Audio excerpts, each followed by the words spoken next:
Well, good morning, everyone. Great to see you all. I'm Katie Luvis with the Chamber for Greater Chapel Hill-Carrboro, and it's my pleasure to welcome you this morning to the Legislative Forum. Today's forum is part of our 2022 Critical Issues series, which includes quarterly forums on timely topics related to our economy, economic development, and public policy.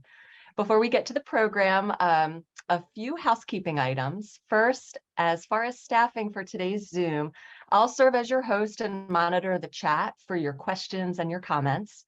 And then our Chamber President and CEO, Aaron Nelson, he will serve as your moderator today.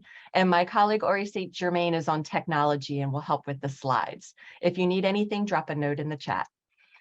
As you've probably noticed, your line was muted when you joined the meeting, and we do ask that you remain muted for the program, but please do share your video if you're comfortable doing so. We love to see your smiling faces. Today's discussion will be recorded, as you saw, and we're going to share that recording afterwards on our YouTube channel. And the slides that you'll see today, the presentations, will be shared on SlideShare. We have access to both of our chamber accounts on carolinachamber.org. This forum, like many of our forums, is free for chamber members. So if you're not a member but are interested in learning more, drop a note in the chat and I'll make sure our colleagues follow up with you. Today's forum and the entire 2022 Critical Issues series is coordinated by the Chamber's Government Affairs Committee. And the chair of our Government Affairs Committee, Betsy Brucker-Harris, would like to bring you welcome. Betsy is the IT project manager for Armacell, which is a global company that invented flexible foam and manufactures innovative insulation solutions that conserve energy. Armacell has 300 patents, 3,000 employees, and 24 facilities around the world, including their head office for the Americas in Chapel Hill and their manufacturing facility in Mebane. Betsy. Thank you, Katie. Good morning, everyone. On behalf of the 24 volunteers who serve on the Chamber's Government Affairs Committee, it's my pleasure to welcome you to the Legislative Forum. It's a joy for me to serve on the Chamber's Government Affairs Committee and to help coordinate these forums. In addition to these forums, our committee convenes monthly to discuss policy matters and coordinate the Chamber's collective advocacy on behalf of the business community. We focus on economic, community, workforce, and business development. And we're currently rounding out our slate of 2023 committee members. And I'd like to invite each of you to serve if you're interested. All Chamber members are eligible. So if you are interested, please ping me or Katie in the chat, and we'll definitely follow up with you. I'd also like to take a moment to thank our speakers and our presenters today, for taking the time to join us today and to share their knowledge and perspectives. I know I'm really looking forward to hearing their legislative updates, and I know you are too. I hope you all enjoy the program. Back to you, Katie. Thanks, Betsy. Well, now it's my pleasure to recognize our sponsors whose support makes today's forum and our entire 2022 Critical Issues series possible. First, Durham Tech. Durham Tech is the community college that serves our workforce needs here in Orange County. They have a beautiful 20-acre, 40,000 square foot campus centrally located in Orange County near Hillsborough. And they have an active small business center with professional counselors who offer free and confidential support to help you start and grow your business. With us today is Durham Tech President, JB Buxton. JB, welcome. Katie, thank you. By the way, great job on Forum on the Hill last night. You were outstanding.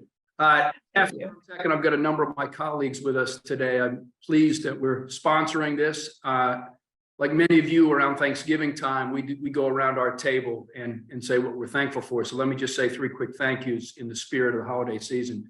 One is extremely grateful for our faculty and staff, incredibly talented faculty and staff. And in the spirit of a legislative forum, that is our #1 priority as we go into the long session.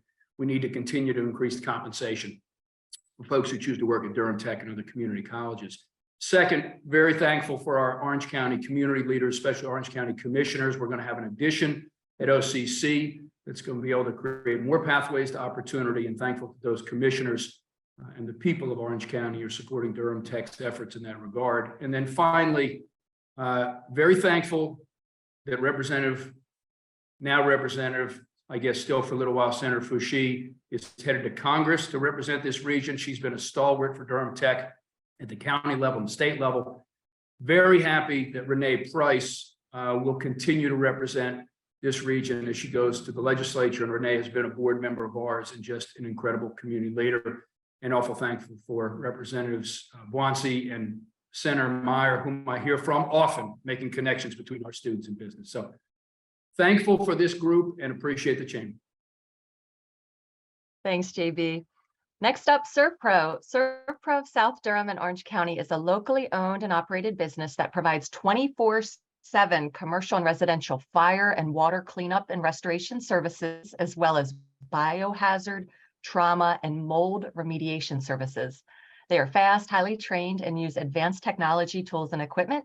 With us today is Servpro's business development representative, Jim McNeely. Hi, Jim. Hello, good morning, everyone.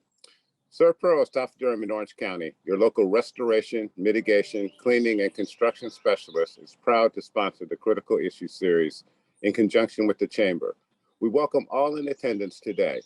Servpro is here to support our community through professional cleanup of water or fire damage, mold remediation, biohazard cleaning, specialty cleaning projects, and complete reconstruction.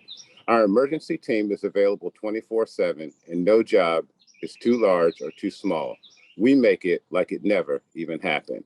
The essential topics in this series, presented by experts in their fields, fortify and enhance the thriving business community, which makes Chapel Hill-Carrboro and the surrounding areas great. As we move forward, Servpro of South Durham and Orange County is committed to giving back and supporting our neighboring businesses so we all can excel in the months and years to come. We thank the Chamber and the presenters for their diligence, preparation, and hard work, and once again, welcome all those in attendance today. Thanks, Jim. I love hearing those birds chirping in the background too. That's delightful. Well, I want to acknowledge 3 other sponsors for this year's series and today's forum: Chapel Hill Media Group, Grub Properties, and the SBTDC. Chapel Hill Media Group is our community's oldest and most reliable broadcaster. Get your daily local news and enjoy their many award-winning programs on the radio at 97.9 The Hill WCHL and online at chapelboro.com. Grub Properties is a real estate development company. You know them locally for Glen Lennox, their historic community in the heart of Chapel Hill that is being reborn with unrivaled residential retail and Class A office space. And you also know them from their transformational renovation of 137 East Franklin Street. That project includes new lab and office space and a new innovation hub. So that's going to really help re-energize our downtown. And the SBTDC, which stands for the Small Business Technology Development Center. The SBTDC is a network of centers located at each of the UNC system campuses, and it's funded in large part from the Small Business Administration. They have professional staff who, just like Durham Tech and their small business centers, provide free and confidential business counseling for small and mid-sized businesses. There are SBTDC offices here in Chapel Hill that are affiliated with the UNC Keenan Flagler Business School, and in Durham affiliated with NC Central. Lindsay Heinger, who is the new business launch specialist for the SBTDC in Chapel Hill, is on the call today. So feel free to drop her a note in the chat if you'd like to book an appointment or learn more. Hi, Lindsay. All right, now on to the program. As I mentioned before, our moderator today is Chamber President and CEO, Aaron Nelson. Aaron has led this chamber for 22 years. So he has moderated a few of these forums in his time. Aaron, over to you. Thank you, Katie. Thank you. I love the energy and enthusiasm you bring on a morning meeting. It's great to see all of your smiling faces all Brady bunched up here in our giant Zooms. They're flashing back to early Zoomtopia that many of us enjoyed at the beginning. We know that this is really convenient for you all to join this way, and we're grateful to have you all. The purpose of today's forum is to get some timely updates from our elected officials on the state and federal level. We're going to divide the presentation into 2 segments. First, we're going to hear from our elected officials and have a panel discussion with those who represent us in the North Carolina General Assembly, as well as hear a little bit from and some of them moving to the federal, and we'll talk about that as well. Our second segment is where we're going to get some updates from 4 of our local leaders across education, healthcare, and transportation, and hear from some of our major employers and regional partnerships about what their state and federal priorities are. I'm going to do my best to reserve time for Q&A at each of those panels and discussions, but if you've got a question at any moment, please just drop it into the chat. Katie will be monitoring that And we will be flagging questions and asking them for you. Though if it is a question that you'd like to ask, we do have the ability to unmute you so that you can ask it directly. All right, y'all, let's get to it. So first, we're going to just quickly hear from some of our federal representatives or folks representing our federal representatives. And first, though she's not quite been seated, but so excited, our Senator Valerie Foushee is our new Congresswoman-elect to represent the 4th District, which has been so ably represented by David Price for a long time. Many of you all know Senator Foushee. She has represented us in the North Carolina State Senate. She has represented us in the North Carolina House of Representatives. She served as an Orange County Commissioner, for which she was chair. She served on the school board. She was an employee of our police department and served on the Chamber's Board of Directors. And we were grateful for that partnership. We thought she'd be on a plane to DC this morning, but that's been slightly delayed. And we appreciate you taking a few moments to bring welcome and to say hello, and for all of us to beam with pride that you'll be representing us up in Washington, D.C. Y'all, this is Senator Valerie Foushee, Representative-elect. Good morning, everyone, and thank you, Aaron, and thank you, Katie, for your flexibility and allowing me to jump in at the last minute. I will tell you all that it remains the honor of my lifetime to be able to serve this community that has given so much to me. Never would I have thought that I would be in this position, but I will tell you that I humbly accept it because I love this community. I don't have a whole lot to report by way of what I think will happen, but I am proud to say to you that over the better part of the last 3 weeks, I have spent in new member orientation where I am learning as quickly as I can what my responsibilities are to you as your servant at the federal level. And it has been interesting to be in Washington at such a historic time where we've seen the passing of the guard as it relates to the House Democratic Party and to see what is happening with that organization aspect of it.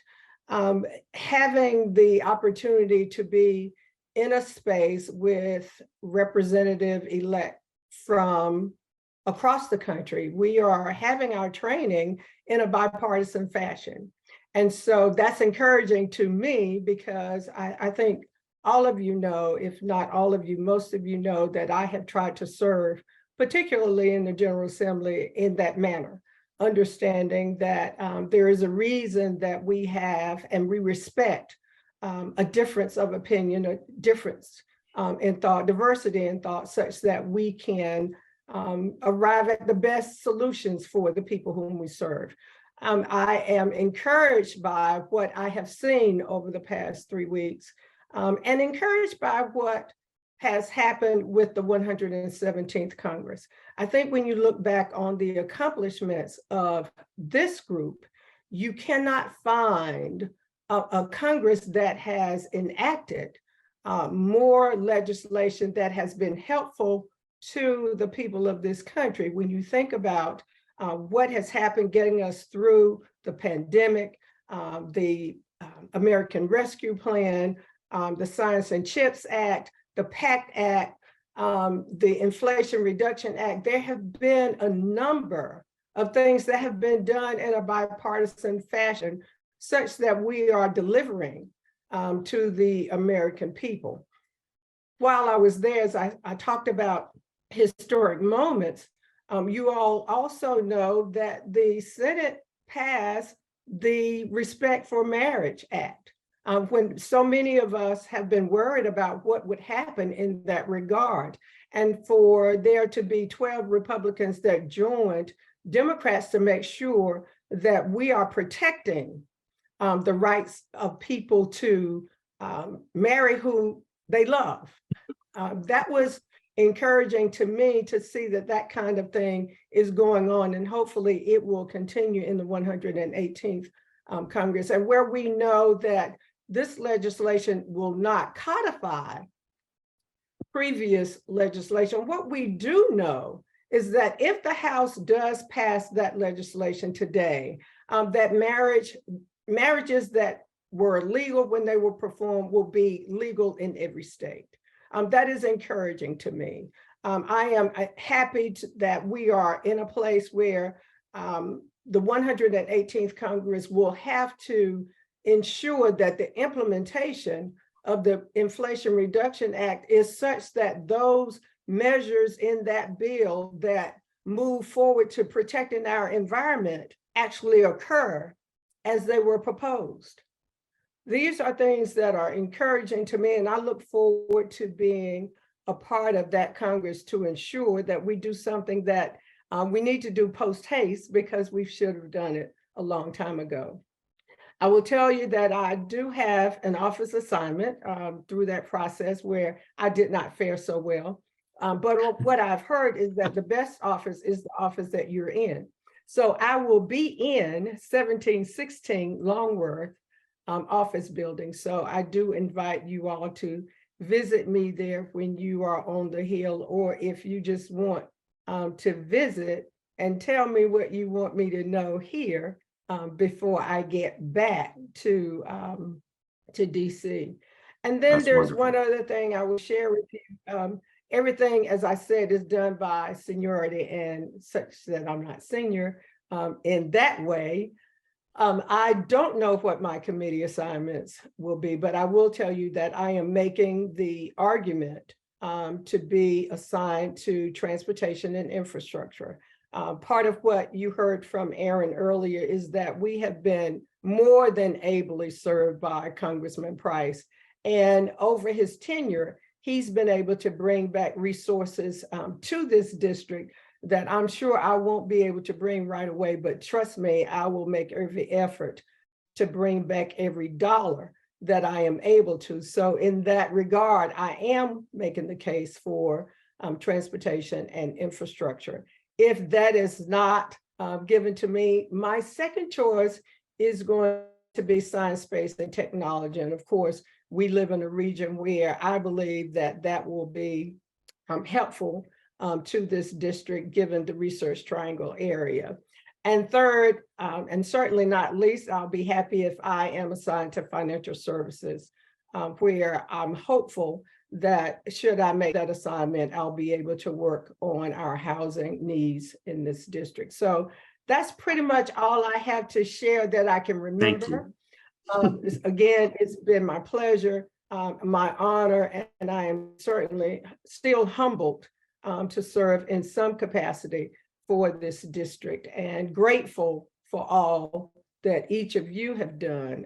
Aaron mentioned that I was able to serve on the board of directors for a time, and I learned more about how businesses operate in Chapel Hill and Carrboro, and understand particularly, even though I think I had a fair sense of it as an elected official, what the nonprofits do for this area. Being on that board of directors certainly taught me the value of the work of our nonprofits that, as many of our citizens do not know, make up for a lot of things that government does not do or does not do as well. Thank you. So, we're incredibly grateful, and thank you for making the time. You could have very easily passed on this, as you were to have been on a plane, but that you reached out to Katie that we could add you back in. We're grateful. We look forward to seeing you, or looking for you in Longworth, and hearing about your new assignments. Again, grateful that you'll be representing us. Thank you, Senator. Moving to the Senate side of our federal government, I want to quickly introduce, to put a face with a name, to bring some welcome on behalf of Senator Tom Tillis. Y'all, this is Stephanie Blair. She's his regional representative, has worked for Senator Tillis for the last 5 years. She's new to this role, and Orange County is now in her assignments. You all may have known Joey Nelson, who ably represented the senator before that, y'all, but this is Stephanie Blair. Stephanie, welcome. Thank you, Aaron. I'm excited to be joining you all this morning, and have really so far enjoyed getting to know the folks in Orange County. So definitely want to make sure that I bring greetings this morning from Senator Tom Tillis. So in light of today's topic with those critical issues, I'm going to do two different items. first, I want to talk about what are the items coming up here in the next few weeks as we finish out this Congress, as well as highlight some of those items that Senator Tillis has been particularly involved in this past Congress. So as we look to finish out the year here in these next few weeks, which are quickly coming to a close, the first thing is NDAA, so the National Defense Authorization Act. That is something that we're seeing coming down the pipeline and will soon be on the Senate side, hopefully. The second thing that kind of has gotten the bucket has gotten kicked down here the past few months is the budget. So we are currently operating under a CR, a continuing resolution, and that deadline is December 16th. So by that date, there's a couple different options that the Congress has in terms of that, whether that is another CR, whether that is, coming up with an omnibus, the budget side of things, or the shutdown of the government if no resolution is reached there. So those are going to be some of the big two planned items here the next few weeks. As we are in a lame duck session, as we finish out the year, there will be some other items popping up as folks try to get some last pieces of legislation through before the end of the Congress.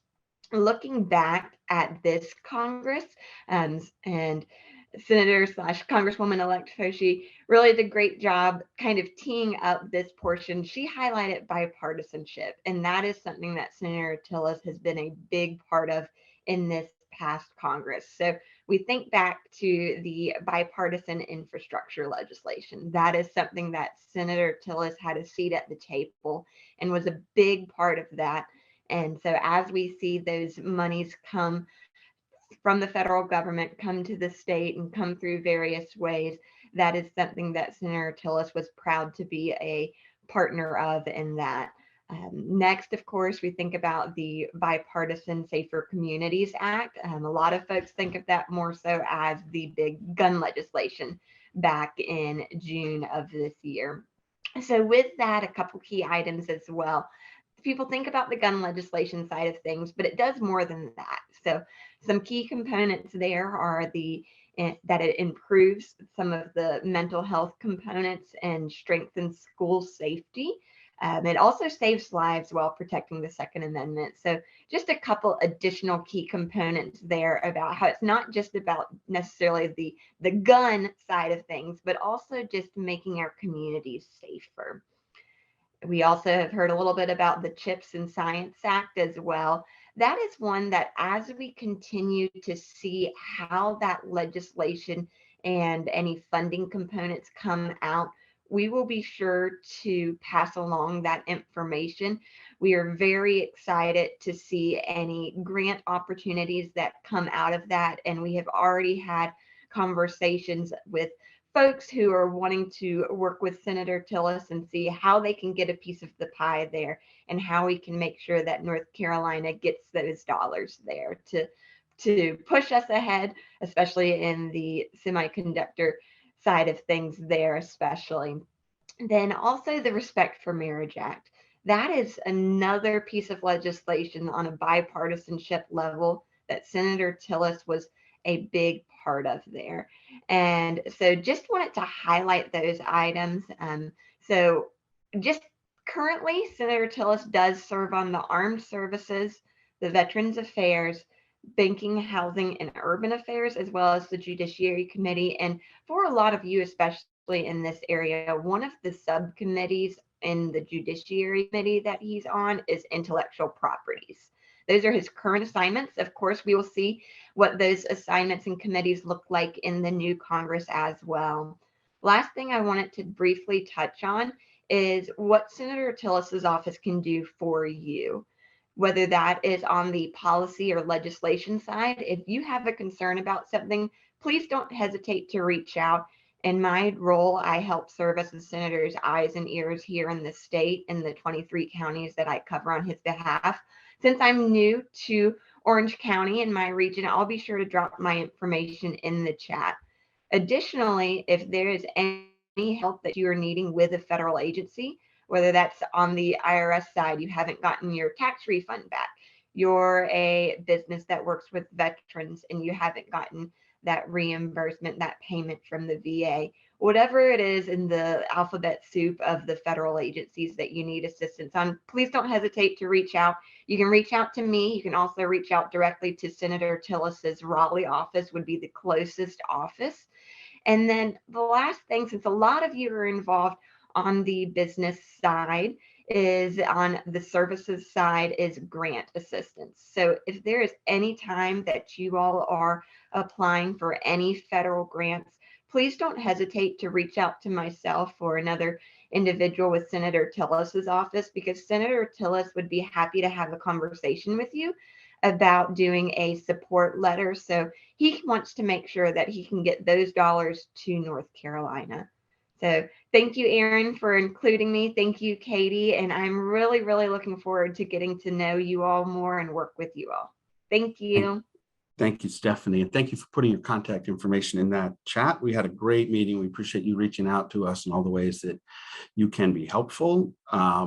So if you're having trouble with your federal government, do not suffer alone. Engage Stephanie and let her suffer with you as you work your way, or let her relieve your suffering. And soon we'll hear from Senator Foushie's office and who your contacts will be there. All right, y'all, let's move from federal to our state government. We've got three fantastic panelists. I'm going to introduce each panelist, invite them to take a few minutes to introduce themselves and talk a little bit about their priorities. And then we'll do some question and answer. If you all have questions, please do, again, drop them in the chat. Let us start with the Honorable Greg R. Meyer, who is the North Carolina Senator-elect for District 23. He has served our community as a representative in the North Carolina State House for 4 terms in District 50. That's almost 10 years of service since 2013. He's a trained social worker and brings that sort of empathetic community engagement approach to all of the work that he has done. He used to work in our public school system. Many of you all are familiar with the Blue Ribbon Mentor program, for which he was the first coordinator and has been a Blue Ribbon Mentor himself for years and years and years. He was the Director of Student Equity at the Chapel Hill-Carrboro City Schools, and then went to represent us in the North Carolina State House. He approaches his legislation with a real interest in what both our region needs and the district that he serves, but also broadly what is in the best interest of the people of the state, with a particular interest in those who are marginalized, vulnerable, oppressed, feel like they've either been locked out or left out of community progress. I appreciate that he engages with us. He and I are in conversations on things that we might work on together to that would benefit our community. Senator-elect Meyer, welcome. We'd love a few minutes of introduction about yourself, maybe some of your priorities as you move from the House to the Senate. Thank you, Aaron. Good morning, everyone. It's a pleasure to be with you. I really appreciate the role that the Chamber plays in bringing together so many different people, organizations, companies from our community to be able to have important conversations.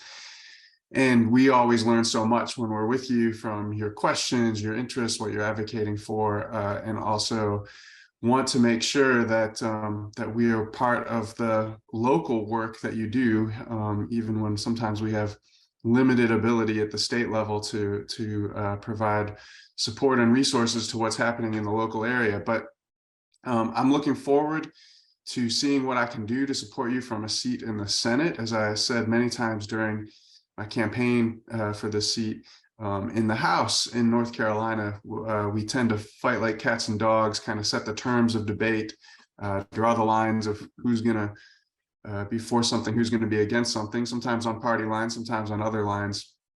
And the Senate is most often where deals get done. The Senate is where big deals like the budget usually get the most of their negotiations. The Senate is where big deals like last year's groundbreaking energy legislation get negotiated. And so after having been in the House for 9 years, I'm ready to kind of move over to the other side where we might actually be able to take some of what I've learned and try and apply it into getting things done. I will, of course, continue to work on education as my primary interest, recognizing how important that is to the Chapel Hill-Carrboro community, and talking about education from early childhood through K-12 all the way through higher education. the importance of our community college system and our university and the university system. I've been working a lot recently over the last month or so on the state's mental health system. There's a lot of things moving and changing in mental health. We have obvious, glaring, huge crises in what we're doing around residential mental health. We have challenges, particularly around adolescent mental health in the state. And I do believe that we're going to have some opportunity to make some big changes and investments in what happens for mental health over the next couple of years.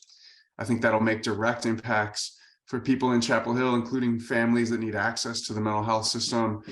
But also I'm working with Matt Gladdick to pull together a constituency meeting about what are we going to do about folks who are mentally ill and often homeless in the downtown area, and how do we try to take care of them. I'm very grateful to the hospital system for participating in that and helping us think about what happens to folks who are in the hospital and then come out into our community, and how do we help them transition successfully. And then I'll also plan to be working on regional issues where Orange County is really one piece of a much bigger picture, particularly on the economic side. So this new Senate district is different than Senator Foushee. I had big enough shoes to fill just in trying to replace Senator Foushee, but she served Orange and Chatham counties. And if you work in Chatham County, your senator now will be Senator Natalie Murdoch, who's amazing. But this Senate district that I'm going to serve will be Orange County, Caswell County, and Person County. Orange County, Caswell County, and Person County are very different counties. But the state looks at this whole region and when we think about economic development. And so I've been working with the Department of Commerce on site selection for mega sites and economic development opportunities, and thinking about, if a mega site goes in Person County, how does that impact Orange County? What happens with the rural opportunities that we have in Caswell County? And sometimes in Chapel Hill, we don't always think about how those things are interlocked, but the more I dive into it, the more I understand how they are. And I look forward to working with you to think about those regional development opportunities. Thank you, Representative. We're very excited for you to be joining the Senate. And we appreciate how accessible and available that you have been. And we're looking forward to really continuing to engage with you, and love that conversation you're going to have with Matt about what role the state might play in working on some very, very local issues. Y'all, let me introduce you to the Honorable Alan Boincy, who is our representative for the North Carolina House District 56. When he won the Democratic nomination, rather than wait to the general election, Representative Verla Insko resigned her seat, and he was appointed early, giving him a few months of seniority over the next class that is coming in. Representative Meyer will now be the delegate, our senior delegate from our region. But Alan Boincy, we're very glad that you have been now for several months representing us in the North Carolina General Assembly. You all may remember Alan from service on the Chapel Hill Town Council. He is a civil rights attorney. I believe he's still working for the city of Greensboro as an attorney. And we are grateful for the knowledge he brings, not only of our community, but what life is like for a father of very young children, and those issues of fatherhood and civil rights and knowledge of this community. Representative Boincy, welcome. We'd love to hear a few words from you about how those first few months have been. Thank you very much, Aaron. Good morning, and I'll be brief in my remarks, but it's been a whirlwind, I'd say, the past few months. Representative Verla Insko, my predecessor, she served us so well and for such a long time, and so I've really been trying to get my feet wet, get acquainted with how our state operates. I've been meeting with a slew of state agency legislative liaisons just this past week. I met with Dr. Westcott, who is with the Department of Veterans Affairs. I've met with legislative liaison for Department of Environmental Quality, with a couple of others, and just to get a good sense of how our state works and what's needed. In terms of what's happened, especially over the summer, that was very interesting for me to bear witness to. I think I took a grand total of about 134 votes during the short session, and of course, notably, we voted on the budget, which I'm sure we'll get into during our time together. But I'm just honored to serve in this capacity. As Aaron said, I've been a civil rights lawyer, been a municipal lawyer, working with local governments, looking forward to bringing that perspective.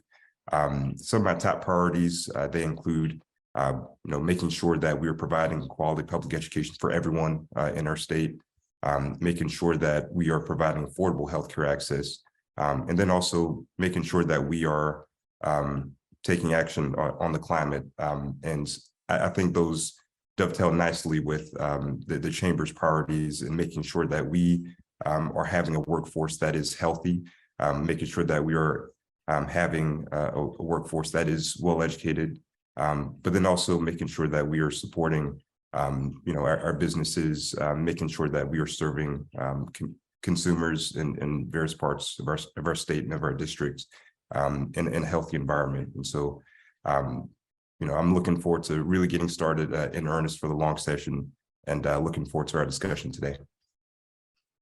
Thanks, Alan. It is really good to see you today. The newest member of our North Carolina delegation is Renee Price. Renee has just completed her service as chair of the Orange County Board of Commissioners, where she has served for more than a decade, spent a period of time also on the Chamber's Board of Directors, served on a host of boards and committees throughout, but I do want to highlight Durham Tech, where she has ably represented Orange County as well. And so off to the legislature, we send her with our congratulations on her having you all. She's well respected not only locally, but across the state. She was the 2020 North Carolina Commissioner of the Year for the state of North Carolina. So she has knowledge and relationships across the state. We'll be taking this intense experience, knowledge of our community to the state legislature. And we're excited for her to represent us and to bring welcome. Y'all, this is Renee Price. Well, thank you, Aaron, and thank you all for inviting me. And yes, I'm Renee Price. I really am the senior member in the delegation when you look at age. But my district will include Orange County, part of it, the other part that, other than what Alan has, as well as all of Caswell County. And yes, I have really enjoyed my experience as a commissioner, and I will be resigning effective December 31st, because on January 1, I'm on the payroll for the state. But I really do want to thank you for the support over the years, the camaraderie that we've had, and I really do want our relationships to deepen and flourish as I go on to the House. As I approach my role as a member of the North Carolina House, my focus will be on empowerment of individuals as well as empowerment of our communities, so that together we improve and advance our society. My background, though it is rather multifaceted, it really has, the basis always has been city and regional planning, and have done a lot of work in community development and sustainable living. My district, which is just outside of Chapel Hill-Carrboro, but nonetheless, it has a history and a legacy of agriculture, including family farms, ag-related businesses, and then small businesses in our small towns, such as Hillsborough, Yanceyville, and Milton. Among my priorities, which I'm sure will be similar to my colleagues, will be opportunities for education and skills development, job training, entrepreneurship, and business growth. I'll strive to sustain those the existing economic development with those incentives for relocation of our commercial and industrial entities in the area, and also incentives for incubators and expansions of those new businesses, which Orange County, including Chapel Hill and Carrboro, are well known for. So I will be supporting more funding for public education that encourages STEM as well as the arts. So we have science, technology, engineering, the arts, and math. And I will seek appropriations to support our community college system. And as you know, I have a special place in my heart for community colleges now. That is one of the big benefits, I think, of my 10 years as a county commissioner. And we know that the excellent, that our community colleges across North Carolina, including Durham Tech, and I will also have Piedmont Community College in my district, excellent degree courses and skills training that match some of the incoming and growing businesses in our area. I also look forward to advocating for improvements to our infrastructure. Universal broadband, that has been, a key issue across Orange County and across North Carolina, as well as the United States. So universal broadband so that employers and business owners can compete regionally, nationally, and even globally. We also need affordable housing so that our employees and entrepreneurs have a place to live and raise their families near where they work, near the places of work. I'm also concerned about an improved transportation system to assure that our highways and byways are able to move goods and services effectively and efficiently, and also provide reliable mass transit options to carry people to and from school, work, shopping, and appointments, or what have you. So again, my focus will be on community empowerment and addressing the diversity of needs and values of the children and adults in my district, as well as across the state. And that, of course, includes you. So thank you again for inviting me to this program. Well, thank you, Commissioner Price. Now, we have about 20 minutes for some Q&A. You all are being timid in the gallery, and I hope that you'll drop your questions in so that we can ask them. But let me begin with Representative Meyer. Can you give us a little recap of, key highlights from the last session of the legislature, maybe things that you are proud of, or things that we might not have seen go on that you think are worthy of note for this district? The biggest thing that happened in the last legislative session was passing the state's largest bill about transforming the energy sector that we've seen in decades. House Bill 951 sets North Carolina on a path to reduce our carbon emissions from the energy sector by 70% by the year 2030, and then by 100% down to net zero carbon emissions by the year 2050. And this is part of a huge economic transformation for the entire state that I think people really haven't imagined even what it's going to mean and what it's going to mean for our region. You've heard a lot about the job announcements in the central Piedmont around electric car and manufacturing, electric truck and bus manufacturing, and the battery manufacturing for electric vehicles. And so we're going to have this whole region that is leading the country in electric vehicle technology and manufacturing. But in the eastern part of the state, we're also going to see dramatic investments in offshore wind energy creation, solar energy creation, that's going to fuel those electric vehicles, literally. I was sitting with the CEO of Volvo Trucks North America, and he was saying that the biggest impediment, that he wants them to be the largest manufacturer of electric medium and heavy duty trucks. And he said the biggest impediment is we don't have enough capacity to fill up the batteries of those. And I told him what was happening with the offshore wind. And he was like, oh, that's perfect. Because the majority of offshore wind energy comes in overnight. You can get that energy and store it in our truck batteries. And then when those trucks go out to pick up garbage or deliver beer or deliver groceries, they use that energy throughout the course of the day. We are going to be in Orange County, we're going to be right in the middle of that. And so where we have economic development opportunities for small to medium sized opportunities along the I-40-85 corridor, we're going to be playing in those industries of what's happening there in creating those vehicles, et cetera, as well as continued investment in biotech, as well as continued investment in tech opportunities, particularly around semiconductor manufacturing, which is also going to be used in that industry. So we have the opportunity with good leadership and smart thinking to really be part of that major statewide transformation that one bill made possible, and that we'll continue to do additional economic development work on over the next couple of years. That is really helpful. Let me go to Representative Boincy.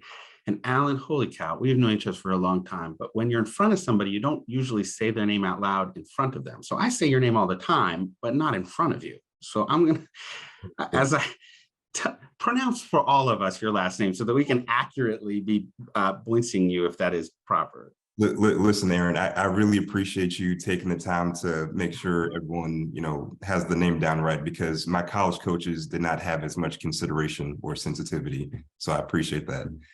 So if you think of the two words join C, replace the J with a B, Boyne C. And you should have it. Thank you.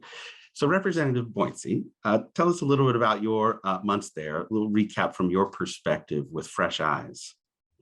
Absolutely. So I was there for the month of June, in which we dealt with the budget pretty much in the last week of the month.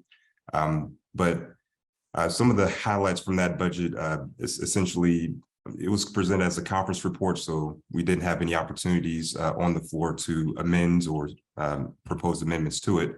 But nevertheless, it did include a slight raise for state employees, for school employees. The budget also provided some additional funding for the North Carolina Housing Trust Funds. This is a fund that folks can apply to for assistance with construction of affordable homes. The General Assembly in that budget allocated $10 million to that fund. Budget also invested about $278 million for capital improvements to public schools statewide, and then $24 million each for the UNC system and for the community college system. We also, there's another bill that dealt with legalization of sports gambling. That bill, there were two bills that were introduced. The first bill that would have essentially set the tax rate and essentially legalize sports gambling didn't pass by a single vote. So I suspect that bill will come up again in the long session. Those are kind of some of the broad overview highlights from what I saw during the short session in terms of notable bills. Thank you for that. Ori, will you pull us all up as a panel and maybe put the four of us for folks? And I want to ask about predictions for the future. And Commissioner Price, I want to start with you. Do you have predictions for this next session? What you think we ought to be paying attention to as a community, or key things you think are going to come up? Oh, well, I've only had orientation and one caucus meeting, so it's kind of hard to determine. I think if I knew what was going to come up, if I had a crystal ball, I'd be very wealthy. But the sense that I have gotten from both veteran members and new members is that we want to do what's best for our constituents. I have heard quite a bit of talk about, schools in particular, the need for good public schools, even though we have a lot of charter schools that are being funded. But, the education and I think economic development is going to be big. I think it's going to be difficult because we come at some of these issues from various perspectives, but hopefully we can work together to do what's best for North Carolina as a whole, and putting partisanship aside and particular ideologies, personal ideologies aside, and do what's best for the whole. What I have heard in caucus is that, indeed it is going to be, a big challenge being in the minority. But then again, someone such as myself, I've been in the minority all my life. So you continue to work, you try to find that common ground, identify, and then amplify what that common ground is so that we can make some headway. I take, for example, the issue of Medicaid expansion. As a commissioner in our state association, we had talked about that for years. And when you mentioned expansion, just about 50% didn't even want to be bothered. And now when people see that, rural hospitals can close and clinics can close and people are left out, left out in the cold, people are now coming together. And even at the commissioners now, they had made that one of their goals for this year. So, there are certain issues that I think that we can come together and push forward. Alan, how about for you, predictions? And let me add a little color to it. There's been years where money was tight, right? And the arguments were about what we were cutting and what we were saving. And then there's years in which we've been flush. And the debate has been about what to sock away for a rainy day or what to invest in. Can you tell us in your sort of predictions, where are we headed in that? Is it a spirit of increased investment with more revenues, or are we in a time in which reductions are what we'll be looking at? It's a great question, and I will admit, I'm new to this. So I know this is a tough. Sorry. For whatever my forecasts are worth, I mean, they're not worth very much. But yeah, so I will say, with respect to the point that you brought up, I mean, this past year, I mean, we saw a $6 billion plus surplus. And, much of that with this budget that was passed this summer, much of that, wasn't spent. I think the stated rationale from the, House and Senate leadership was that we're trying to brace for a recession. I'm of the view that we have a lot of resources. We have a lot of funding that the state can use to support, all of our important priorities, especially around, helping local governments with economic development, creating jobs, making sure that we are providing substantially more funding for our housing trust funds so that we can support more affordable housing. I mean, I think we're going to have the funding and resources to help all of those areas that we, badly need help in. I mean, I'm an eternal optimist. I hope that in the long session, we can really devote substantial funding to, those areas of need, because we've got a lot of people hurting in North Carolina. And we didn't expand Medicaid this past summer. I'm hoping that we can do that in the upcoming long session. And certainly I will do my very best to reach out to colleagues on the other side of the aisle to try to, move those things along. But my view is that we have a lot of funding, a lot of dollars in our state coffers. We ought to use them to support, all of those priorities. Greg, how about for you? Predictions, things that you want to make sure that we're paying attention to locally? So just to build on what Renee and Alan have said, the Medicaid expansion stalled out, but it will come back again. Medical marijuana legalization stalled out. It will come back again this session. The sports gambling bill stalled out. It will come back again this session. So like those are guaranteed. They're going to be back before us. Whether they pass or not, I don't know. I don't know the way that the stakes have changed in terms of the balance of power, whether any of those three things will happen. I think there will be a bill that will try to put further restrictions on abortion access in North Carolina. Governor Cooper will likely veto that, and the ability to sustain that veto will probably come down to my House colleagues and whether they can sustain that veto, because in the Senate side, we don't have enough votes to sustain a veto, but the House likely will if they can hold their caucus together. And then I think on top of those issues that we know are happening, then there are what do we do on our major priorities with the money that we have? As Alan said, we had a $6 billion surplus when we put together the last budget. We spent about $2 billion of that and put about $4 billion of it into reserves. Right now, as of yesterday, we have about a $3 billion cash surplus. So it's not, so as Alan said, that they said, we're gonna put all this money in reserves because we might hit a recession. Well, if we have a $3 billion surplus now, we're not in a major recessionary period as far as the state budget goes. So what do we do with those investments? We need major one-time investments in our water and sewer infrastructure for the state. We have school construction and repair investments that we need to make with that one-time money. Our universities, community colleges need one-time investments for their facilities with that money. So I really will push for us to make those investments with the cash that we have on hand, and to also think about what are the recurring investments that we can make. I've been very surprised and pleased recently to hear several of my Republican colleagues say out loud and in the media that they understand that the reason that we have vacancy rates as high as 45% in some state agencies is because the state has not kept up paying state employees with prevailing wages in the private sector. And so I think there's a possibility that we'll see significant state pay raises or salary scale adjustments in some areas because we can afford to do it.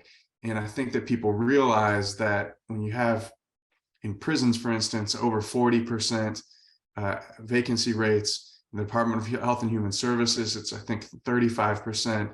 I mean, we just can't provide the basic services that our state needs when you have that many openings. So you have to pay people better. What questions do folks have who have been listening in today? So you all have not put any in the chat. Meanwhile, you think of another one, talk about an intersection between education and funding, and that is Leandro. So some of us have followed Leandro for a very long time. Others of us may not know who that is. And so maybe Greg, if you would give the briefest of descriptions of what it is and what do you think is going to happen? It feels like we've been here before. The courts have ordered you all to fund education. And the legislature says we don't recognize your authority to order us to fund education. What do you think is going to happen in this next session? So the background is over 20 years ago, a group of small, rural, and poor school districts sued the state and said, you're not meeting your constitutional mandate to provide every student with a sound basic education. And multiple court rulings over that time have said that, yes, the state does have an obligation to provide funding for this term, a sound basic education. And then a couple of years ago, more recently, there was a report that said this is how much it would actually cost, and this is what you should fund. And the most recent Supreme Court ruling said that if the legislature is not going to put this money in through its budget, then the court will mandate the executive branch to go ahead and appropriate the money from the state's coffers.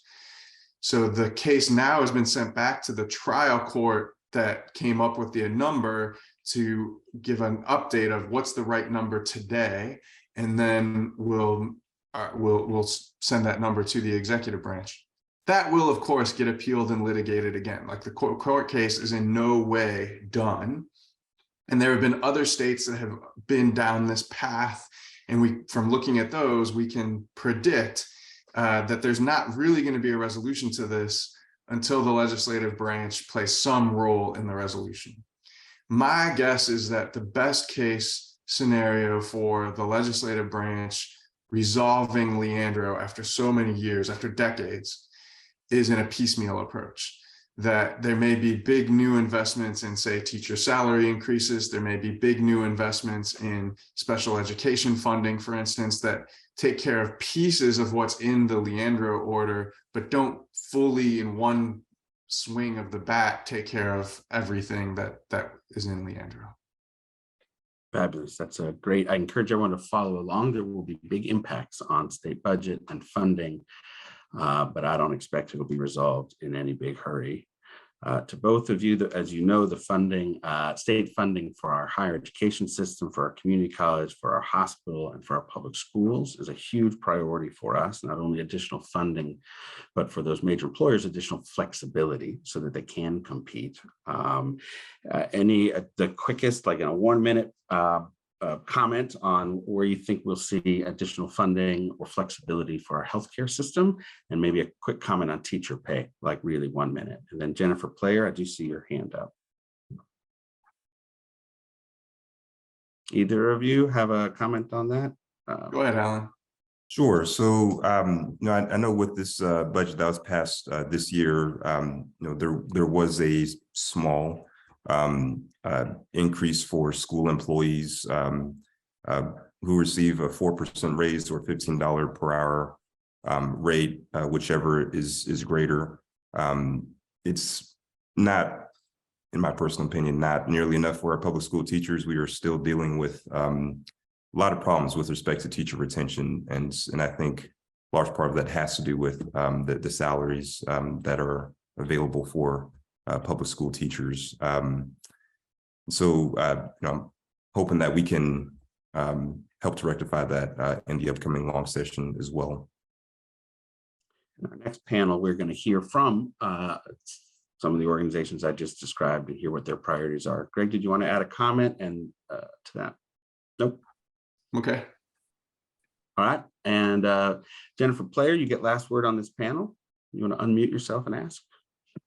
Thanks. Good morning. Of course, my question is going to be about affordable housing. I was at the Keenan Flagler Affordable Housing Symposium last Friday, and they had a wonderful speaker from NYU talking about some state reforms. And I'm curious from a North Carolina perspective. Of course, North Carolina is growing. We've talked about wages and many jobs not keeping up, and housing is really at a crisis level throughout much of the state.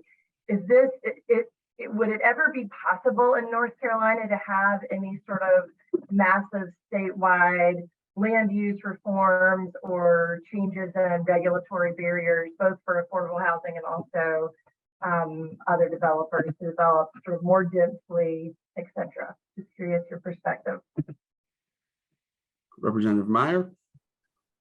So I'm glad you asked this, Jennifer. I'm actually really optimistic about the possibility that we are going to see some significant work on affordable housing over the next few years.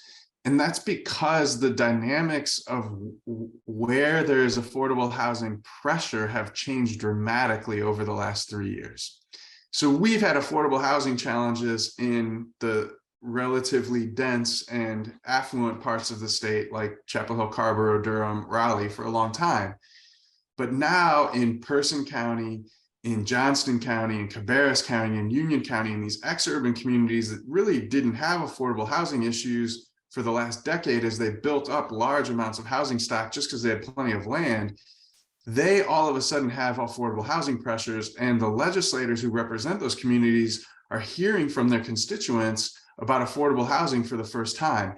And that means that many of our Republican colleagues are now asking, well, what do we do about affordable housing? And my response to them is, we actually have answers for that. Some of us have been talking about that for a decade. And because they haven't even thought about it, the possibility of putting answers out there that we can get bipartisan agreement on is huge. And so, for instance, the ability to make it easier to do multifamily housing, the possibility of putting additional funds into the trust fund, as Alan talked about, et cetera. Like, I think there's all kinds of things that might get done over the next decade where we saw no significant legislation on housing issues over the last decade. Jennifer, I'm glad that you asked it. Representative Meyer, thank you for your response. I will encourage that the disposition of state property be one of the things that you consider. The use of state property is a difficult thing to sell it or to allow it to be used for some other purpose, but maybe you all could change the rules that state property could be used for affordable housing in a slightly different speed system, or without the whole Council of State having to approve any sales. Thank you to both of you. I hope that you will hang around with us for our next panel. Thank you all for the questions now that are coming in, and maybe the next panel will have some comments on it, or our representatives can type into the chat. Thanks, y'all. We're going to move to segment 2. We're going to talk about 3 critical issues with local leaders in our community. First, we're going to do transportation, y'all, with Joe Malazzo. I give you my presentations with Southern accent, Northern speed. Joe's going to give it to you Northern accent, Northern speed.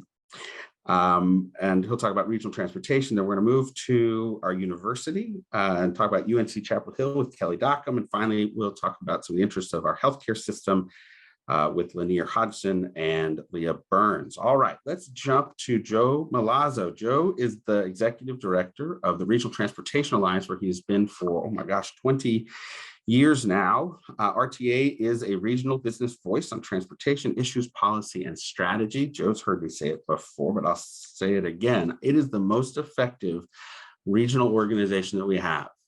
Most effective in working with our legislature and working with policymakers and representing the business voice. And I'm grateful to have him here. He is a professional engineer by training, and though he might not self-describe as a community organizer, I think he is quite good at that and bringing all of us together to advance a shared agenda. Joe, we got 5 to 7 minutes for you on regional transportation, and you'll be sharing your screen. Y'all, this is Joe Malazzo.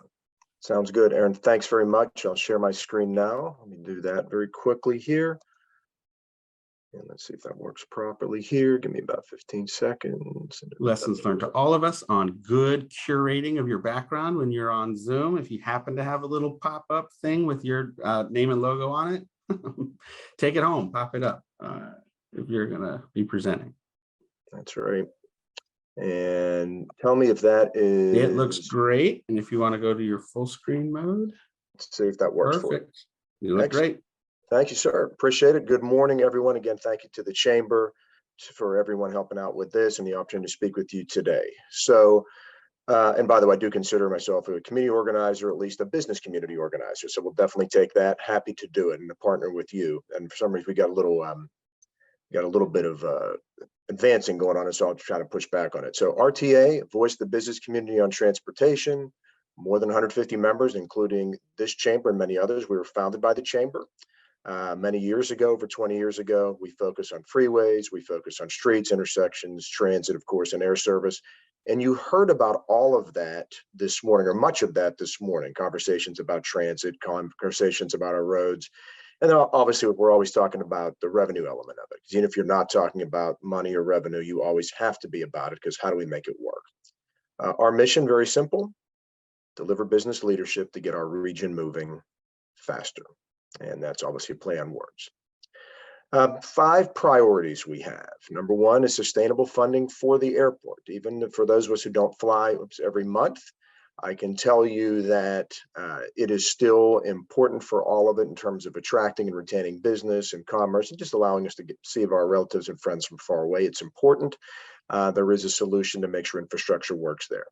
Number 2, and several folks, some of our legislators and legislator-elect talked about this already this morning, advancing an enhanced regional transit system. Number 3 is promoting rapid relief freeway improvements. And as I'll mention in a minute, those are not unrelated to each other. Those things are directly related. I think someone else may have a muting issue.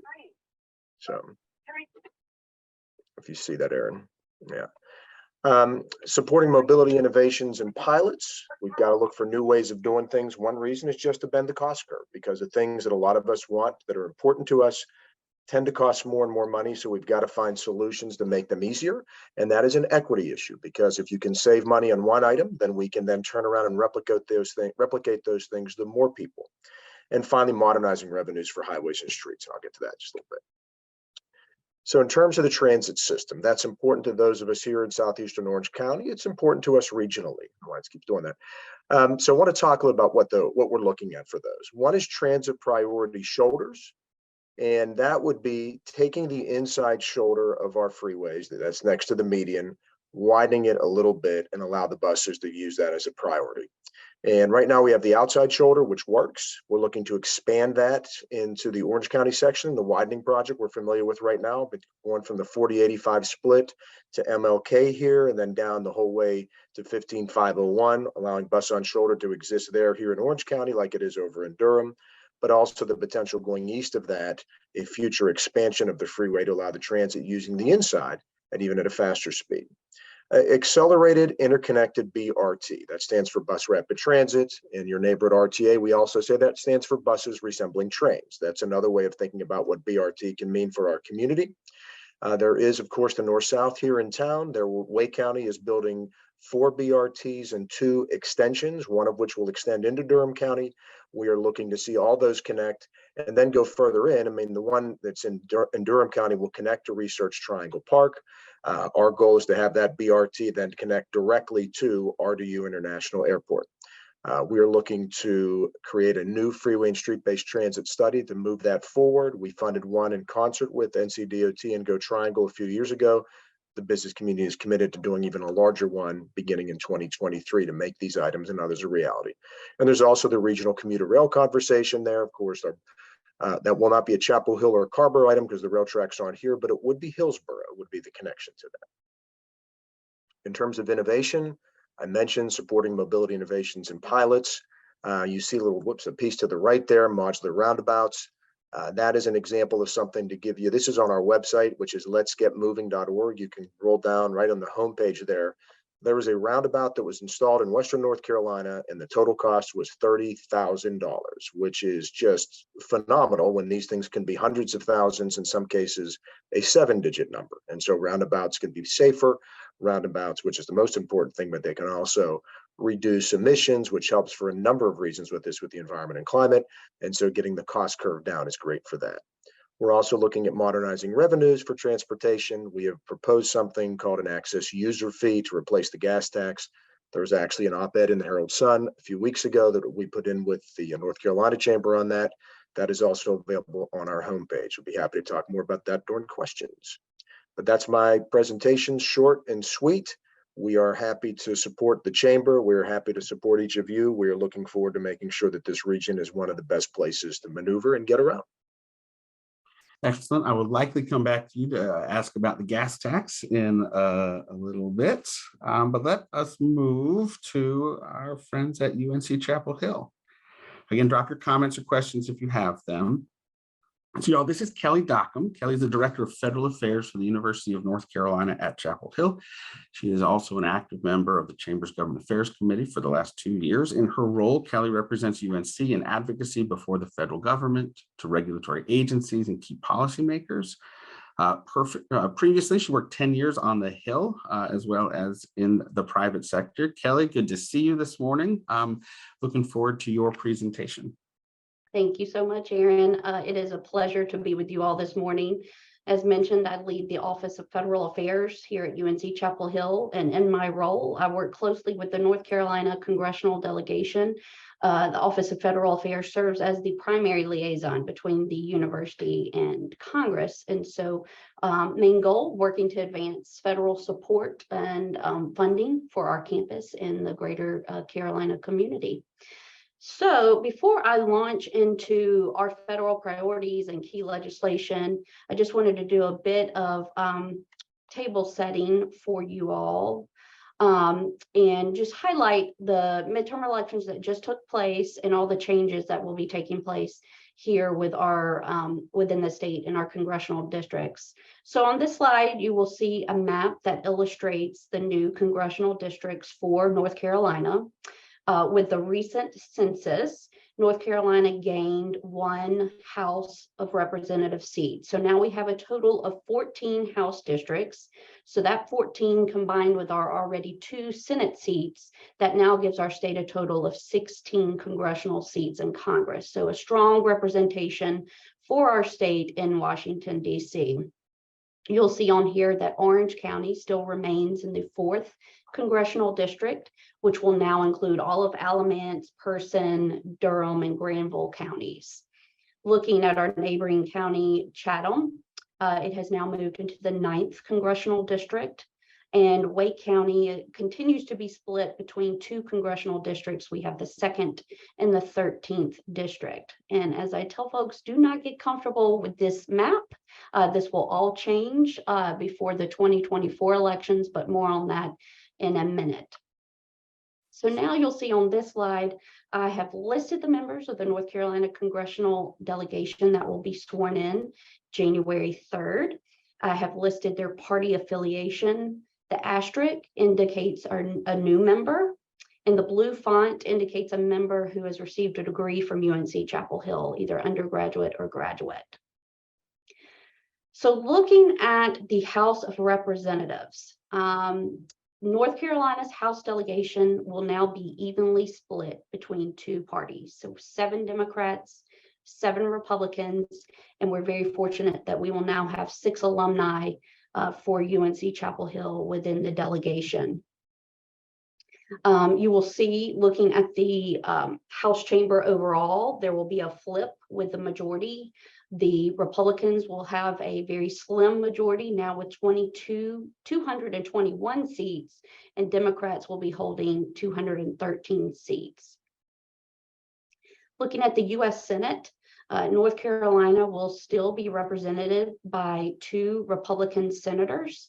Senator Tom Tillis will now be North Carolina's senior senator. And then we have Congressman Ted Budd, who is now Senator-elect Budd, and he will be taking over the seat that will be vacated by Senator Richard Burr. And so with the result of the Georgia runoff election on Tuesday, we now know for certain that the U.S. Senate will remain in Democratic control. It's important to note that all of the Democratic incumbents within the Senate won their elections, won re-election, and the Democrats even gained 1 seat. So this is the first time that this has happened in over 90 years. But before these new members come in the 118th Congress, the current Congress, the 117th, has a lot to do over the next few weeks. And as Stephanie Blair with Senator Tillis just provided a wonderful update on the current state of play on Capitol Hill, I'm going to echo some of her remarks. And the two must-pass items that Congress needs to wrap up before they leave for the holidays is first, funding the government for the new fiscal year, which is 23, and then passing the National Defense Reauthorization Act, the NDAA for short. So quick refresher, every year Congress must pass 12 appropriation bills before the end of the federal fiscal year, which is September 30th. This is what we call regular order. And the last time that Congress did this, Dean Smith, it was his last year coaching the Tar Heels, and Bill Clinton was in the White House. So it's been 1997. It's been a long time since Congress has done this regular order. So unfortunately, they've been leaning very heavily on these continuing resolutions, as Stephanie mentioned, CRs for short. And as you can imagine, this creates a lot of uncertainty for our federal agencies, which then trickles down to us here at UNC Chapel Hill because of our research enterprise and all of the grants, federal grants that are supported by this funding. So a CR is basically just a stopgap funding measure that keeps the government open, operated under the previous fiscal year levels. And so the current CR that we're under expires next Friday, December the 16th. And right now, I can't really exactly tell you what's going to happen. I tend to tell folks it's either going to be a nightmare before Christmas or a Christmas miracle. So fingers crossed on the last one. But yeah, hopefully Congress can either pass another short-term continuing resolution, buying them more time. Either December 23rd has been floated around, or Republicans would like to see a longer CR that goes into January, February. That way Republicans will be in control of the House and can put their priorities in. So why is appropriations important for UNC Chapel Hill? Just a few key priority areas. One, our students, federal grant and federal assistance for our students, both undergraduate and graduate students, but also our bread and butter, which is research funding, scientific, biomedical, clinical research, all of that. And, you know, Carolina, our top funder for these research is the federal government. And the National Institutes of Health, the NIH, is our top agency funder, which is close to 72% of all federal support comes from the NIH. And in fiscal year 22, UNC received a little under $800 million from the federal government to conduct research here at UNC Chapel Hill. So we have a lot riding on this appropriations process. So we mentioned the National Defense Authorization Act, the NDAA. It's an annual reauthorization bill that authorizes defense funding and also includes defense research funding for the new fiscal year. And so this is something that our office watches and monitors very closely on. The House is expected to vote on it this week. The Senate is expected to vote next week. So just a few minutes left. Quickly, just want to recap 2022 legislation that was of importance to us here at UNC Chapel Hill. The Appropriations Act of 2022, as I mentioned, a lot riding on appropriations. So in March, 6 years into the new fiscal year, Congress did pass an FY22 omnibus, which had very nice increases to key and critical areas that are important for our students and faculty and research enterprise here. So largest increase to the federal Pell Grant program in more than a decade.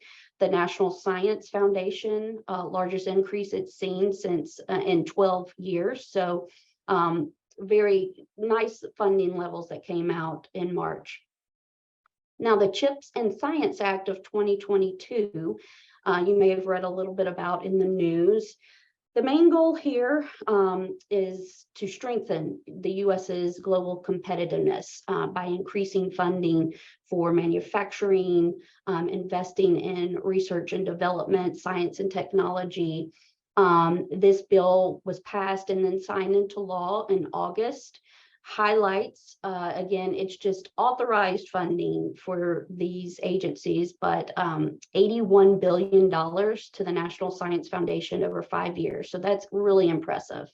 It also establishes a new directorate for technology, so it would advance and accelerate this research and get it out into society. Also, it establishes within the Department of Commerce these regional tech hubs for innovation. And so, you know, UNC Chapel Hill with NC State, Duke, and others, the Triangle area is a right candidate for the funding that would come out of the Department of Commerce for this. And I mentioned this is authorizing legislation, so it's important to note that this Congress will still need to appropriate the funding here. And so we will see what happens with the CR or the omnibus that they are currently negotiating. In just a minute or two left, you'll see I put up here the Advanced Research Projects Agency, ARPA for Health, ARPA-H for short. There are two competing bills within the House and the Senate.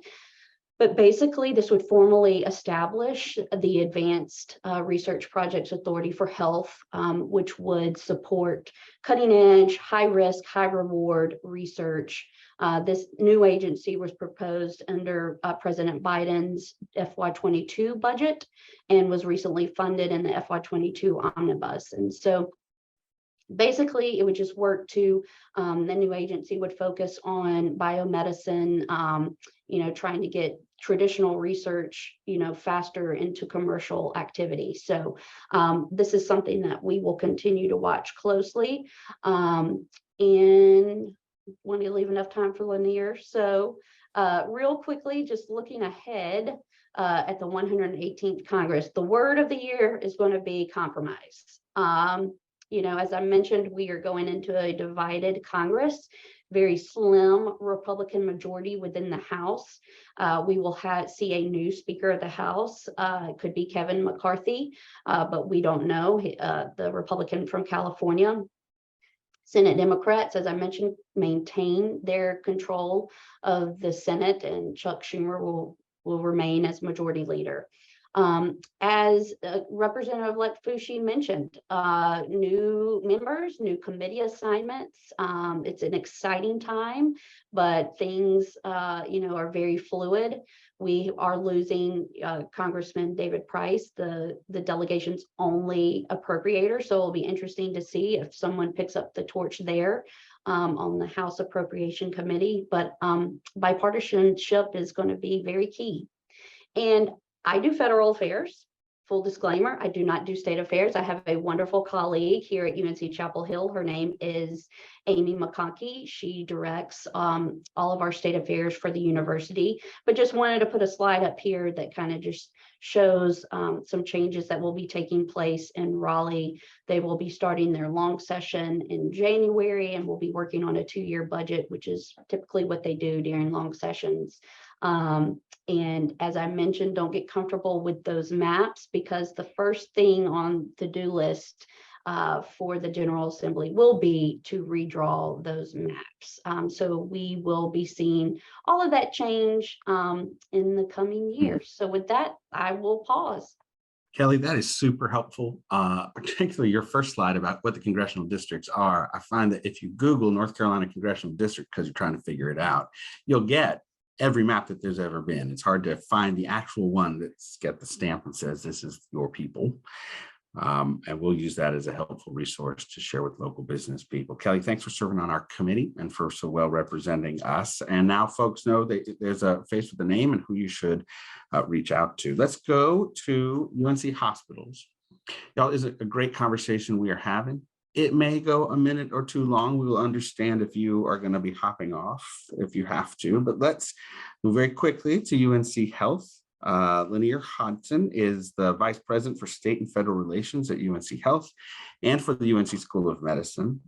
And she is with Leah Burns, who is the Executive Director of State Government Affairs for UNC Health and for UNC School of Medicine. Previously, Lanier worked for U.S. senators and representatives in Congress. She's worked for advocacy organizations, and she has led state and federal for UNC Health for more than 5 years. Leah worked for our governor and for the Speaker of the State House and the North Carolina Healthcare Association before she came over to UNC Health. So we've got two incredibly talented folks leading the efforts, and it is yours. Thanks so much, Aaron. I also want to recognize Emily Ziegler, who is on our government affairs team at UNC Health. I think you all really know her the best, which is lucky for you because she's pretty excellent. Emily Ziegler manages all of our local government affairs, and the bigger UNC Health gets, the more challenging Emily's job becomes. But I want to make sure everybody knows she's on this call as well. I'm happy to answer questions if there are any when we're done talking. Leah and I joked that we were thrilled to go after Kelly because Kelly is kind of like my government affairs professor. And so I knew that Kelly would manage all of the key things, and I'm so grateful that she did. So I think what we are going to try to do today, since Kelly has really helpfully set the stage about why government affairs is so critically important to the university. It's the same for us at the health system. Our research enterprise, as Kelly discussed, is massively important, and that's why we spend a lot of our time being worried about what's happening at the federal level. But what happens at the state level is what really keeps us kind of operating as well.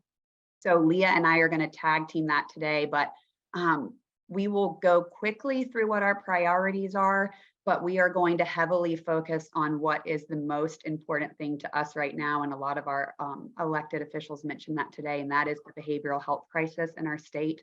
I thought it would be a good opportunity today, while we had your attention, to really delve into that, because you're going to hear the most about behavioral health from those of us who work at UNC Health in the coming weeks and months. When it comes to what our priorities are, I like to say that they are quite literally defined by our mission.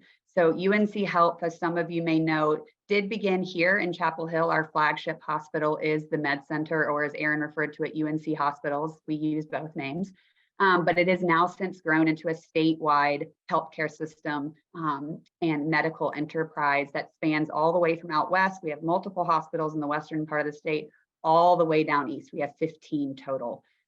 So our priorities really are statewide, but Chapel Hill tends to drive a lot of it because that is the heart and hub of what we do. And our mission is to improve the health and well-being of North Carolinians and others whom we serve. And so when Leah, Emily, and I are working on priorities, if it doesn't meet that mission, it probably isn't going to meet the top of the things we're working on.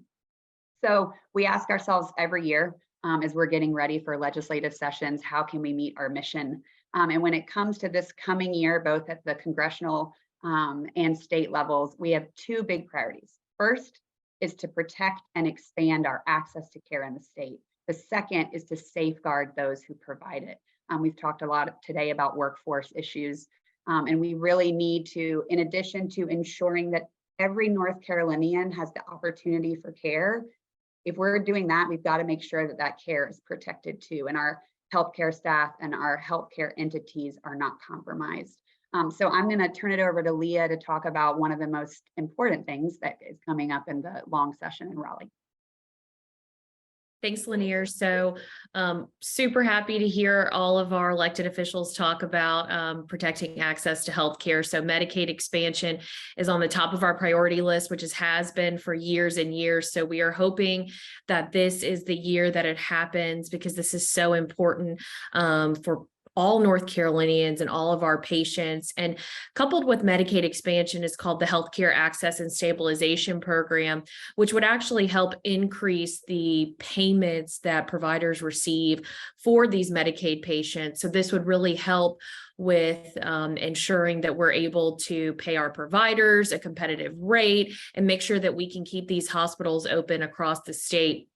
as Lanier said, Chapel Hill is our flagship, but now that we operate across the state, a lot of these rural hospitals are operating in the negative. And as business owners, all of you can understand that. And so we really need to make sure that we can keep that access to care through Medicaid expansion and HASP across the state. So that's going to be sort of our biggest, issue going into the long session. And that obviously dovetails really nicely into behavioral health, which we'll talk about in a second. Telehealth on the state level is also extremely important. We've been fighting for telehealth protections for providers for years and years now. And so we are also hoping, there have been some extensions of some waivers that I know Lanier will talk about on the federal level. And we're hoping to make those permanent and in statute on the state level, because 36 other states have already done this. Multiple other states are in process of actually passing legislation to make telehealth permanent. I'm sure most of you during the pandemic either utilized telehealth or someone who did. And what's interesting about telehealth is it's not just, I'm going to video conference with my primary care provider. We're doing things like telestroke, where providers in Chapel Hill are able to provide specialty care to these locations throughout North Carolina that don't have any specialists. Also extremely important in the behavioral health space, where there is a huge shortage of psychiatrists. And so the psychiatrists in Chapel Hill and across our health system are able to conference in and utilize that service across the state. So last thing on the state level, really important is workforce. I think that a lot of you on this call are having this issue probably in your business as well, but making sure that we can help build or bring people into the pipeline so they want to practice in the field of medicine, and also violence protections. The General Assembly passed a law about 5 years ago that did help healthcare providers actually press charges if there were violent acts against them, but we need to strengthen some of those things as well. And so, Lanier, I'll go back to you for some of the highlights of the federal. Yeah, in an interest of time, I won't go through them in detail. I think you all can see them here. And honestly, a lot of what Leah touched on, interestingly enough, is an issue at both levels. They can be addressed, some of them even resolved at the federal and state levels, which doesn't always happen. We are, of course, really interested. Kelly talked about the PREVENT Act. We are in NIH funding. We are really interested, especially in ensuring that though we're coming out of this pandemic, that we are well prepared for what comes in the future, and also those who have been affected in the past. I think a lot of you may be aware that we have one of the first and most original COVID long hauler clinics here in Chapel Hill. People travel from all over the region to go, but the problem is we don't have a standard of care for either the treatment or a long-term plan for the investment into the research to support those at bedside. So you probably will be hearing a lot about that, especially in the media moving forward. I can't say enough about our team there. If unfortunately you have a loved one who would like to be seen, I have a feeling I'm going to get a question about it since I raised it. We're always happy to talk about that too. But before we close, I just wanted to very quickly highlight our #1 priority. Some of you helped us with it in this last year, but that is the pediatric behavioral mental health crisis in the state of North Carolina. Unfortunately, in light of the last couple of years, I would imagine there's not a single person on this call who hasn't been touched by this issue, either directly in their home or in the home of someone very, very dear to them. We know that we have a lack of these specialists needed for these children in North Carolina, and we are one of the fastest growing states, and yet we don't have the physician or nursing care to provide for it. The number of annual suicides among children has doubled in the last 10 years, and yet we have a limited number of pediatric mental health crisis centers throughout the state. We've been working with a really incredible consulting team on this issue and have been trying to identify what the numbers are and how we can really dig in with real solutions instead of just kind of throwing spaghetti at the wall, which tends to happen a lot in a crisis situation. We estimate that North Carolina needs an additional 400 inpatient beds to support these demands. That's no small number, but we know this because the average emergency department wait to be seen, to be assessed if you are a child in crisis, is up to 57 hours. And if any of you have a small child and can imagine them boarding in an ED for days, sometimes up to months, it's essentially at this point an inhumane situation. We also don't have the specialized resources to give to these children, either in an ED or in an inpatient unit. We know that this mental health crisis has been exacerbated by the pandemic, and unfortunately our commercial and state payers aren't really helping. It's been a long time that we've been kind of struggling with this to get these children their intensive outpatient programs to keep them from needing to be an inpatient. And yet you wait about 3 months to get that initial visit. I think a lot of people on this call are very, very familiar with that unfortunate wait list. But the thing is, this is not unique to North Carolina. I know Kelly has probably talked about a lot of this on the Hill.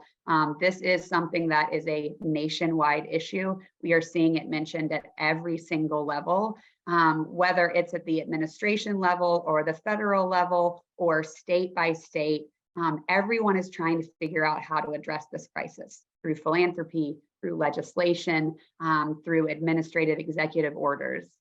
So here is how we think we can deal with it here in North Carolina. And this is what we've been pushing for the last year, and that we'll be focusing a pretty significant amount of our energy towards in the coming weeks and months. Number one is to increase access to these services throughout the state. And that's where, as Leah mentioned, telepsych services is critically important, because as we're building up, that's going to take time, but telepsych and the access to care granted through that is immediate. We want to increase specialty outpatient services for these adolescents in at least 8 locations across the state. We want to reduce the number of these patients having to board in the ED. If any of you have been in an emergency department in the last 2 years, unless you were having a heart attack and were immediately triaged, you probably waited for a really long time. And the reason you were waiting is because all of our emergency rooms have become behavioral health centers.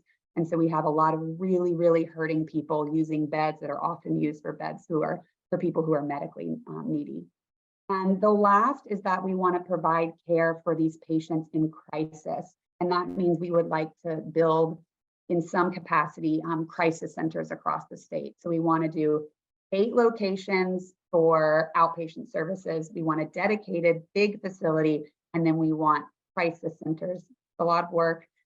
Obviously, we would like the state to come alongside of us in some of that, but a lot of that is on us, and hopefully some people in the business community and philanthropic community will partner with us as well. And then in the interest of time, I won't go through this, but there are lots of different policies we can enact now that would help pretty immediately as we build up towards the construction and of course, increasing our amount of providers as well. But our biggest, yeah. Sorry, if you'll share this slide deck with us, we'll circulate it to all attendees so that anybody who did have to excuse themselves early might get it. And then would love if you have resources you want us to share through our Government Affairs newsletter or to brief our Government Affairs Committee on how we can get the business community more active in support of these priorities, both for the two of you, Kelly, for you as well. We would love to share those with our membership and how they can help. Thanks, Erin. That's all for me. Are you optimistic about the funding of your requests? Leah can speak to this too, Erin. The funding piece of it, we almost got our initial number at the very end of last session. It got caught up in issues that had nothing to do with us or the priority of behavioral health. But Leah can tell you she's been contacted. I've been contacted ever since the legislation or the legislature adjourned. Obviously, we have a lot of federal support too, but as much as I love my former place of employment, they move a little bit slower sometimes than our friends in Raleigh. So a lot of our focus will be in what the state can do. Later today, some news will come out about our first effort towards one of these buildings that we've been talking about. So we're excited about the opportunity there, but it is a drop in the bucket for what we need statewide. And you're talking about 400 inpatient beds, outpatient services, the providers to offer it, telepsych, everything necessary. It's a lot of work, but we are very optimistic, mainly because, Erin, when we used to talk about this before, it's hard to get people to focus on something that hasn't been an issue they're directly affected by. And tragically, at this stage, I would say everybody I know has been directly affected by a child or an adult in a behavioral health crisis. Well, I'm grateful for the both of you for being with us today and sharing that. We'll circulate this back out to you all. Your comments on Emily Ziegler, we would echo an extraordinary resource representing you all so well to local government. And we have relied on her to be our partner in lots of ways.